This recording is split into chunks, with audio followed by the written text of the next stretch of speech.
पक्ष नेतृत्वाच्या क्षमतेवरच प्रश्नचिन्ह उपस्थित करणाऱ्या मनोहर जोशींवरती आता टीकेची झोड शिवसेनेतनं उठवली जाते। याचबद्दल बोलण्यासाठी आपल्याबरोबर शिवसेनेचे ज्येष्ठ नेते रामदास कदम आहेत। आपण त्यांच्याशीच बोलूयात। भाई, आपण पाहतोय शिवसैनिक नाराजी व्यक्त करतायत, काय तुमचं म्हणणं आहे? एक एक दोन वाजेपर्यंत फोन माझ्याकडे आले होते।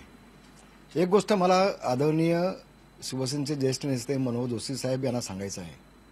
स्मारकाबाबत विशेषतः त्यांनी जो खुलासा केला की सत्तेमध्ये बदल केला असता किंवा सत्ता उलथून टाकली असती, तर त्याला सगळे जबाबदार सर्वस्वीपणे आपण आहात जे स्मारक झालेल्या शिवसेना प्रमुख, असं मला त्यांना मुद्दाम सांगायचं आहे। जे शिवसेना प्रमुखांचं निधन झाल्यानंतर त्यांच्या चितेची आग थंड होण्याच्या अगोदरच मनोज साहेब आपण ज्या पद्धतीनं घोषणा करत बसला होता तिथे की नाही, स्मारक शिवाजी पार्कमध्येच होणार, इथंच मी करणार, आणि अशा पद्धतीनं आपण सरकारला शासनाला आव्हान देत होतात। कुणी नाही म्हटलं नव्हतं, पण सत्तेपुढे शहाणपण नसतं याची आपल्याला कल्पना असताना देखील कदाचित हे स्मारक होता कामा नये ही भूमिका आपली होती काय, असं मला म्हणायला लागेल।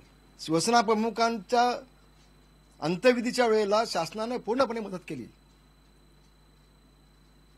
पण असा असताना जणू काय मीच या ठिकाणी स्मारक बनवतोय शिवसेना प्रमुखांचे, अशा भीमताटे घोषणामध्ये आपण ज्या घोषणा देत होता त्यावेळेला, त्यामुळं सर ते स्मारक होऊ शकलं नाही। तर संबंध देशाच्या जनतेला शिवसेना प्रमुखांचं स्मारक आता बघायला मिळालं। मनोहर जोशींना उमेदवारी मिळत नाही म्हणून ते असं सांगतोय सर, तुमच्या माध्यमातून महाराष्ट्र नव्हे देशाच्या सैनिकांना सांगतोय, लोकांना, जनतेला सांगतोय, होय होय शिवसेना प्रमुखांचं भव्य असं स्मारक मुंबईमध्ये होणार।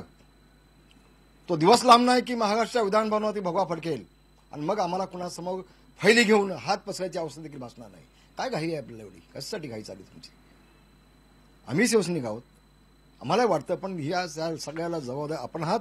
कदाचित आपल्याला लोकसभेची तिकीट मिळत नाही असं आपल्याला वाटलं, असा आपण निश्चय आपला पक्का केलात आणि मग पक्ष नेतृत्वाला बदनाम करण्यासाठी, नवे पक्षाच्या मुळावरच घाव घालण्यासाठी अशा पद्धतीचं स्टेटमेंट आपण देणार असाल तर ते पूर्णपणे चुकीचं, निकालास खोटं, महाराष्ट्राच्या जनतेची दिशाभूल करणारं असं आहे। असं म्हटलं तर मी वावगं म्हटलं असं वाटणार नाही, कारण आपण ज्येष्ठ आहात।